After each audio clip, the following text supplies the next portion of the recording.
Bem, gente, vou aproveitar o testemunho do Marcelo para falar da experiência da motivação de escrever essa obra. Né? Esse pequeno trabalho, de forma pequena, que eu vou monográfico, o título é As Etapas do Progresso da Santidade na Obra Cristã do Amor,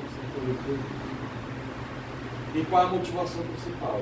A motivação principal, mais ou menos, que a gente provou aqui, que a gente rezou aqui, que é na vida concreta, dá essa sensação de eu estou bem aqui, eu só estou bem aqui, mas ao mesmo tempo, Deus, Criador de todas as coisas, sua bondade, sua beleza, supremo poder, divina misericórdia, quer morar em nós e se faz prisioneiro de nós.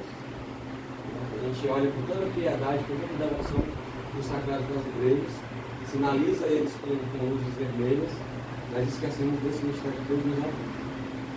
Mas eu preciso, né? O empreendimento da minha vida é esse. Eu preciso ajudar as pessoas, além de me ajudar, porque seria egoísta demais ficar pensando em mim. Eu preciso ajudar as pessoas a entender esse processo, a conhecer esse processo, sobretudo a viver esse processo. No andamento da faculdade, eu me deparei com alguns problemas, né? E os meninos me conhecem, eu sou sanguíneo, então eu quero abraçar muito com as pernas para falar isso tudo, quero conhecer tudo. Até porque eu me sinto atrasado, né? No tempo. Fiz primeira comunhão com 19 anos, eu perdi muito tempo. Né? E aí, nesse processo, eu digo, Senhor, eu queria falar de cristologia. Eu queria o mistério de Cristo, como se dá Jesus, que é Deus, que se fez homem, como São Paulo fala lá na Gênesis, mas ele não deixou de ser Deus. E parece que Jesus, no mundo das cristologias, se esvazia totalmente, deixou de ser Deus. O que seria absurdo. Parece que Jesus tem fé, o que seria um absurdo, porque como ele poderia me conhecer em mim, sendo que o conhecimento dele é limitado. Enfim, tantos problemas. E aí eu fui rezar um dia, achava que era. E aí, nosso Senhor disse, você quer coisa grande demais. Isso é vaidade. Né? Isso é levar demais. Não precisa. Fala daquilo que o outro te trouxe para cá. Fala daquilo que lhe arrastou para cá. E quem arrastou para mim foi o desejo do céu. O desejo de santidade. Né? E aí, então pronto. E aí eu tinha uma problemática. Né? Qual é o papel do sofrimento na divinização do homem? Por que, né? Por que a linguagem da cruz, que perpassa o sofrimento, o dom de si mesmo, a entrega em total população da Deus, por que essa dinâmica do sofrimento é santificada? Né? Eu vivi um processo doloroso, um processo de provação e queria entender quais os meandros de Deus no meio desse mistério. E aí eu percebi que era algo, mais uma vez, muito escolar. E aí conversando com a José, que eu já tinha o desejo de que ela fosse minha orientadora, a José do Shalom, se vocês conhecem.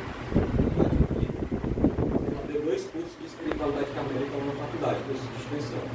Eu fiz o primeiro, ela trouxe o Padre Adão, também um tempo.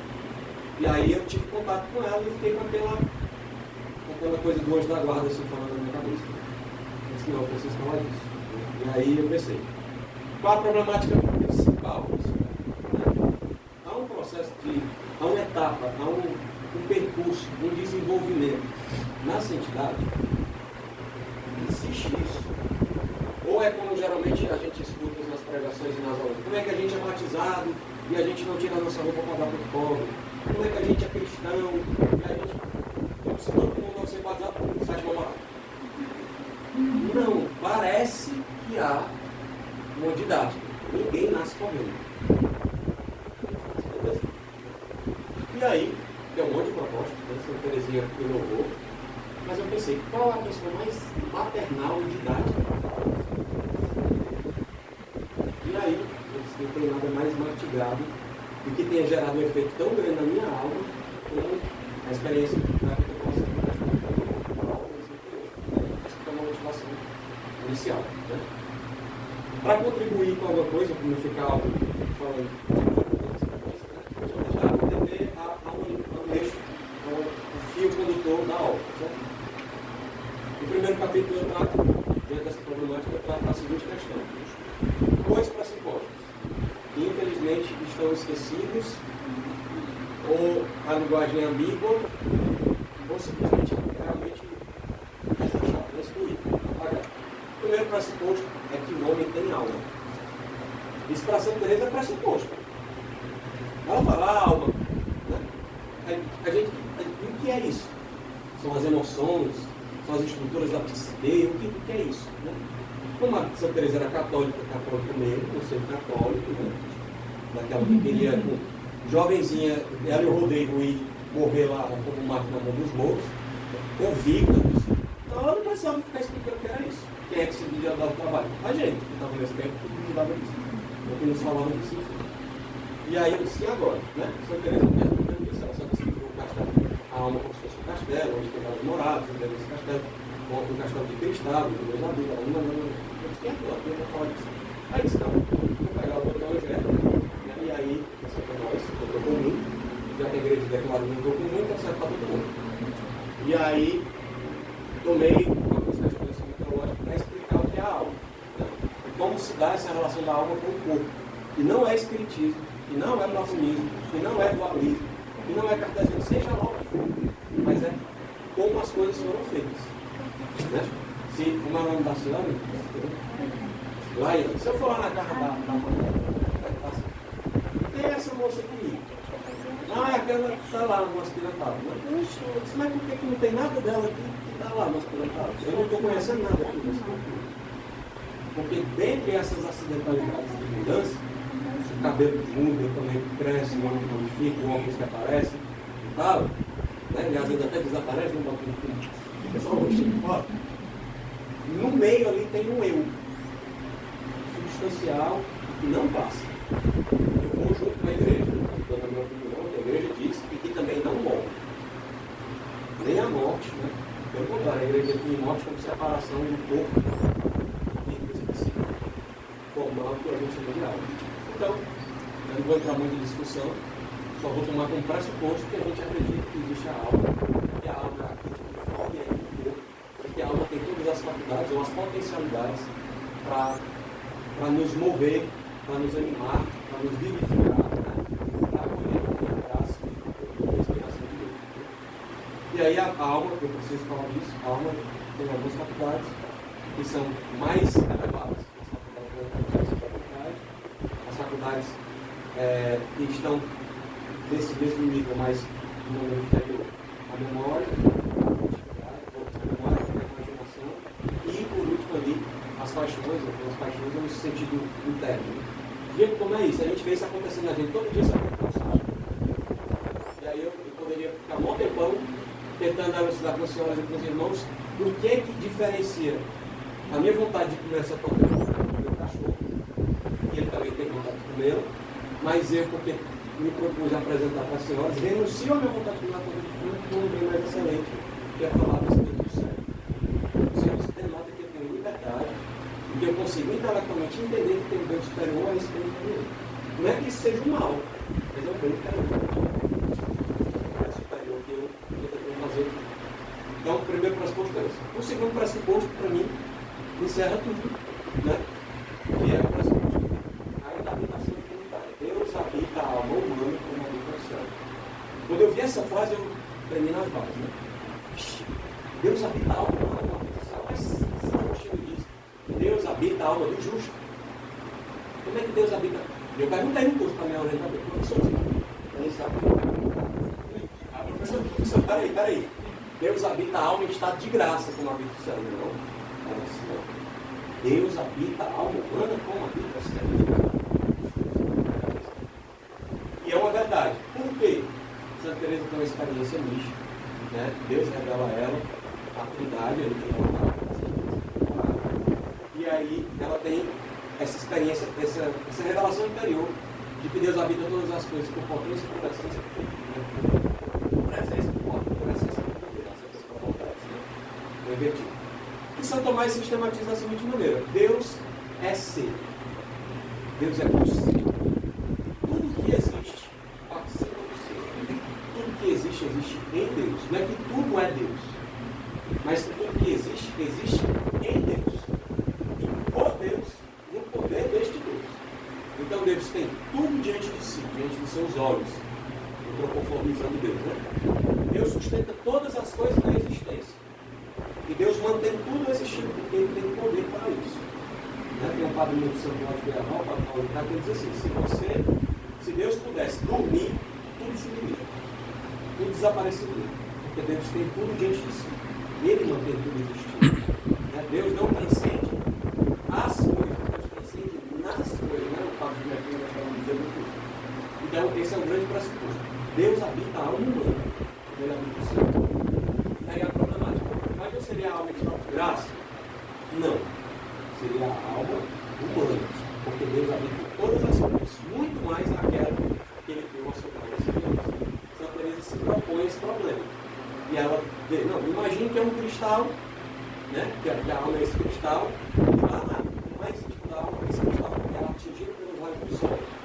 O pecado mortal coloca um pano negro, espesso e escuro, mas isso não aflige em nada o cristal. Em nada tira o esplendor e o brilho e a dignidade do cristal. Entretanto, o seu brilho para a alma, para a pessoa, fica esquisito. Ou seja, eu sou alheio a Deus. A pessoa em estado de pecado mortal é negligente com o hóspede. Deus não, isso é o mais constrangedor dessa verdade. Deus não se extrai da alma. Deus não sai da alma. Deus não se muda. Ele permanece hóspede naquela alma. Mesmo sendo tão maltratado, negligenciado, inclusive escarnecido, traído. Ele não abre mão. Esses são os dois pressupostos. Se a gente não admitir isso, não adianta nem falar mais de trabalho. Porque ela vai falar sempre das etapas de evolução da vida interior na alma. Para quê? Para encontrar a Divina Majestade, entrar no leito nupcial da sétima morada, da habitação trinitária do Deus da vida. Então, se eu não admitir essas duas coisas, eu não posso falar. E aí o resto é muito simples, entre aspas. Porque Santa Teresa, ela não é teóloga. Santa Teresa é mãe, é madre. Então ela escreve porque ela vive, experimenta, prova dele. E ela ensina isso. Né? E aí, por que eu escolhi Castelo Interior? Obviamente eu não sou ignorante, né? É a obra mais didática e mais mastigada de Santa Teresa. Segundo, porque também no livro da vida, que é o livro da biografia dela, esse livro foi tomado pela Inquisição. Mas ela escreveu esse livro, estava na Santa Morada. Então ela ainda não tinha chegado à plenitude do entendimento das coisas. Esse livro foi capturado, então ela vai fundar a Santa Casa, capturar o Cabelo de São José, para reformar. Né? As monjas ficam tendo meditação, aquelas coisas, aí começa a perceber que elas estavam presas a coisas externas e não um mistério mais profundo, que é o amor perfeito a Deus. Aí tipo, eu vou escrever. Escreve, aí escreve lá, caminho de perfeição. E dá uma certa frustração quando você vê. Caminho de perfeição, abre, ela está rezando sobre o Pai Nosso. Pai Nosso? Então isso é catequese básica, né? Só que para um santo, o Pai Nosso não é o mesmo Pai Nosso, porque Deus não transcende as coisas, ele transcende nas coisas. E aí Santa Teresa, por obediência aos diretores espirituais, aos superiores do Carmelo, é solicitada a disciplina dessa obra. E ela já fica mais velha, mais impaciente, né? Assim, não impaciente por perfeição, mas assim, que é isso, né? E nem São Tomás, né? Então, depois que eu tive aquela iluminação, tudo que eu vi, que eu escrevi, parece palha diante de Deus. Mas, para o bem das almas, eu escrevi. E aí ela começa a sua ordenação. Primeira questão, ela define. A alma é como esse castelo. O castelo não é como a gente entende. O castelo a gente compreende geralmente como aparece nos filmes e nos livros, que é aquela coisa grandona, assim, né? Toda quadrangular, com as coisas pontudas. O castelo lá na Terra de Santa Teresa é aquele que vai circulando, e em cada etapa é como se tivesse pequenos pavimentos ou pequenas moradas, como eu gosto de dizer, né? Fazendo link ao Evangelho de São João, a casa do meu pai ali do lado. E aí ela vai adentrando, e no mais íntimo está o leito nupcial, a morada de Deus. Mas para chegar lá é preciso passar pela primeira. E aí ela diz o seguinte: primeiro, para estar na primeira morada, é preciso romper com o mundo. É preciso buscar ter oração. É preciso identificar que tem alma. Entrar na alma. mas que está chovendo molhado, todo mundo que, no mínimo, né, já teve noção, tem uma alma, né? Eu sou diferente de um animal, de uma planta. Tem uma alma que eu posso amar. Eu posso me doar, eu posso me sacrificar. E denota que eu sou singular, que eu sou humano, que eu tenho uma alma. E essa percepção da alma gera uma inquietação, um desejo de mais. Para as pessoas que nem batizadas foram, o batismo insere elas nessa verdade. Adentrou-se a primeira morada. Para as pessoas que por desgraça caíram no pecado mortal, o sacramento da reconciliação devolve essa dignidade. E aí, ou então para as pessoas que não receberam o anúncio do Evangelho, aquele anúncio peregrinático, aquele anúncio do amor de Deus, desse mistério do Redentor, né? Atrai a pessoa para dentro de si, para dentro da alma. E aí, mas aí resolveu o problema? Não, porque, como se a gente pudesse pegar aqui os testemunhos de cada um de nós, todos tivemos experiência de pecado. Ou suas, ou dos outros, ou dos dois. Então todos trazemos marcas de pecado. Todos trazemos feridas de pecado. Essa empresa diz que quando se entra no castelo, entra consigo algumas serafandígias, né? Alguns hóspedes que não são bem-vindos, né? Que seriam bom entrar. Mas entra. Para quê? Para te morder com as víboras, para te levar de fora, para fora do castelo de novo. E aí, atirando um pouquinho, eu imaginava que a vida era isso, né? Eu imaginava que era isso. Estou fora do castelo, me confesso, eu entrei no castelo. Estou dentro do castelo, ela vem no público, eu saí. Aí me confessa, aí entra no castelo. Aí eu pensava que era isso, né? Aí está sem jeito. Tomara que um dia eu morra do lado de dentro. Não pode ser isso, tem que ter alguma coisa que eu desconheço, né? Tem que ter alguma coisa que eu não sei como é. Santa Teresa, né? Pegando nem mãe, você está aqui no Ceará, pegando pela lenha, tudo aqui. E aí eu fui entendendo. Então a primeira morada é essa morada, naquelas que decidiram entrar. Diz a chave do castelo, a porta do castelo, ela decidiu abrir a porta. Entrei. Quero entrar, quero conhecer, quero romper com o mundo, quero adentrar. Só que aí ficou difícil, né? Porque as tendências, as inclinações do pecado, a igreja chama de catecismo, as concupiscências do pecado, a concupiscência do mundo, a soberba da vida, as atrações, enfim, tudo isso quer se sobrepor diante desse mistério de Deus. Você está lá no fundo da alma, acenando, gritando, chamando para si. E aí, Santa Teresa diz, aquelas que decidiram ter oração, aquelas que descobriram as suas imperfeições, a essas avançam a graça de moral. Elas decidem se ter oração.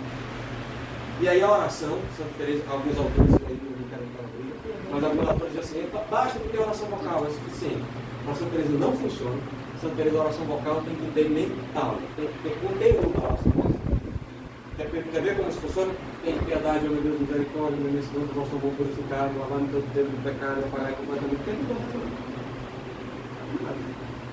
Eu estou discorrendo um texto, que é lá, o primeiro salmo das lojas das sexta-feiras. Não fazendo nada. Agora é diferente. Tem. Misericórdia. Quando o cara começa a se colocar diante de Deus, aí ele serve, né? Aí constrange, né? Isso é oração vocal. É só o primeiro grau da oração. E a Sandra diz, aquelas que começam a ter oração vocal, eles começam a jogar luzes e a perceber que é um Deus que eles amam, eles chamam. É muito mais doloroso do que o surdos mudos, porque é aquele que já ouviu algo, mas quer dizer algo, não sabe o que dizer. E aí eu digo para os senhores e para as senhoras, as moradas de Santa Teresa, de números pares, são as moradas dolorosas. São as moradas de provação. A segunda, a quarta e a sexta, a confusão é grande. São João da Cruz, chama das dores, né? As dores escuras dos sentidos e as dores escuras do espírito, né? Da alma. Então, e a segunda morada, no encontro que é isso. E a sétima. E aí, nessa etapa, decide-se a perceber e a lutar verdadeiramente contra os pecados. Percebe-se o defeito dominante. Aquele velho roedor que cada um de nós tem em particular. Assim como Deus mora lá na alma, a gente também tem um velho roedor. Pode ser que seja vaidade, pode ser que seja orgulho. Santa Teresa dizia, todo dia eu me determinava a vencer o orgulho. Todo dia eu percebia que você percebia que tinha feito. Terezinha, né? Quem é o dinheiro na fila do pão? Então, nós temos defeitos dominantes aquilo que a gente precisa matar e combater através da vida de oração. E já começa a vida de penitência. Essa vida de penitência vai predispor a alma às terceiras moradas. Por quê? Porque já se faz a sexta-feira, já começa a rezar o ofício na sessão religiosa, o ofício com devoção, piedade e atenção, saber o que se reza, quem é que reza. Essa coisa pontua isso.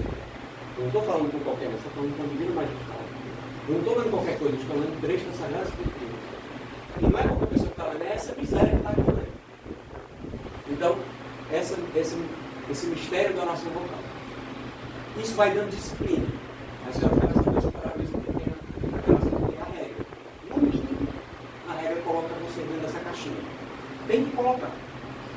Não tem como, nem que seja obrigado. Pense então, vou fazer. Por quê? Não sei. Certo? As senhoras vão. Isso é uma graça, viu? Porque a gente que está preso aqui no mundo, porque as senhoras estão livres do a gente que está preso aqui no mundo, né? A gente não tem isso não. Se a gente não se botar o sino, não acontece. E aí, Santa Teresa diz que essas pessoas são aquelas pessoas que decidiram ter oração, que decidiram fazer penitência, que decidiram uma vida de apostolado, que se puseram regras, horários, métodos, jeito de rezar, né? A gente tem a Alex Divina, outros irmãos tem outros, e por aí vai. Avança na piedade. Só que aí existe um negocinho que é o gargalo, né? Que é aquela porta estreita, um gancho, que espanta as pessoas na terceira morada. Porque o Beato Maria Eugênio diz que aquela razão que nas segundas moradas ajudou tanto a perceber que precisa de horários, que precisa de programas, de cronogramas, de métodos de oração. Eu preciso me penitenciar, eu preciso fazer morrer, sei lá, se eu sou soberbo, eu preciso das humilhações para fazer morrer essa soberba e tal. Se aquela razão que te ajudou tanto a avançar, agora te prende. Por quê? Porque você está preso aos métodos, você está preso aos horários, você está preso às fórmulas de oração.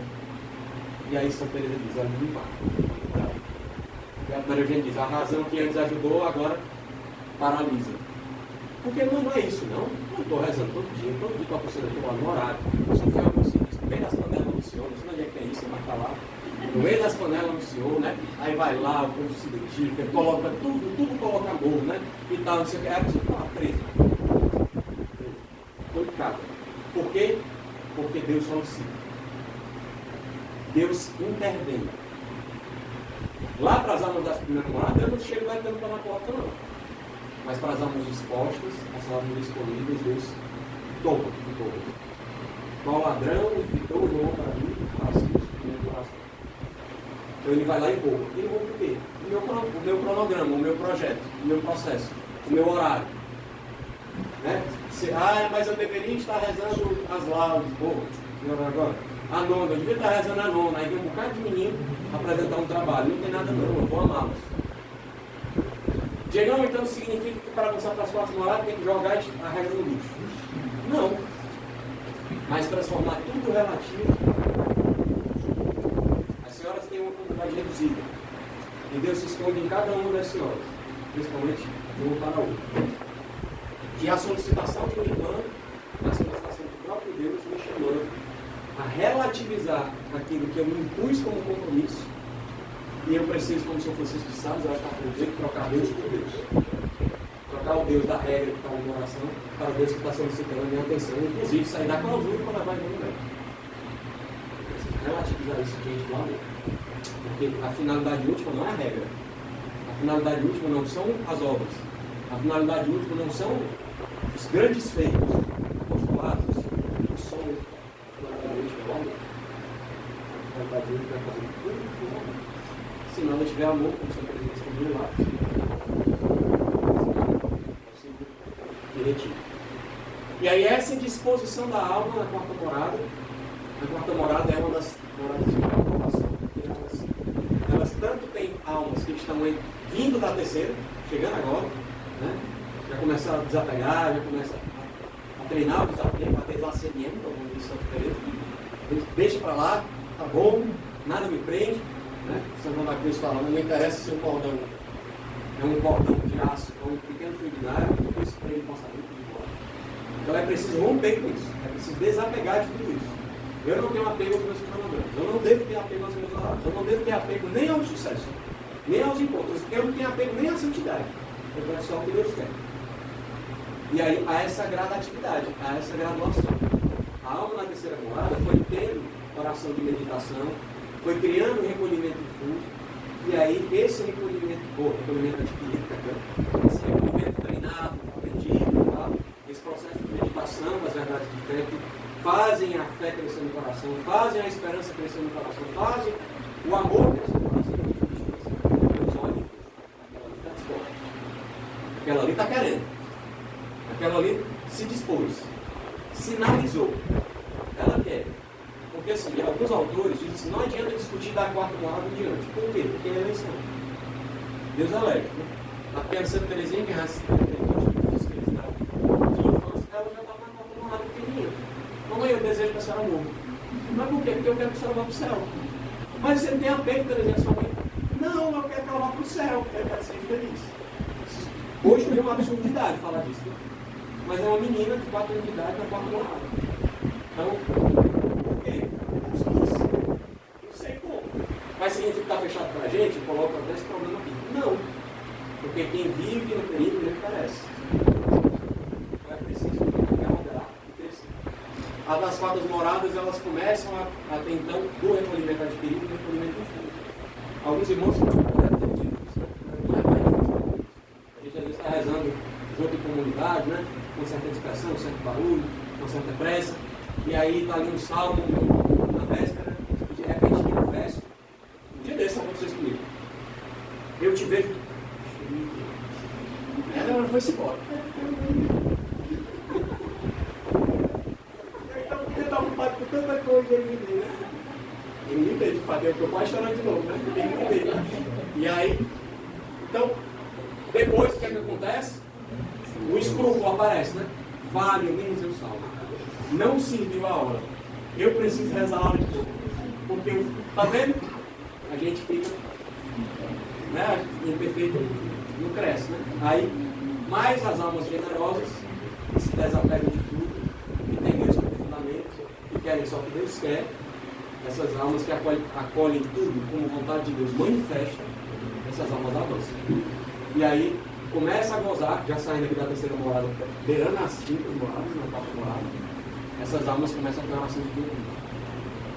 Começa a ser invadida por uma experiência de Deus, onde a vontade arrefece. Eu não quero mais nada, Senhor, eu só quero que o Senhor quer. Acho que quantos de nós, né, já deve ter passado por isso, tipo assim, Senhor, eu só não sei o que o Senhor quer, mas eu tenho certeza que eu quero o que o Senhor quer.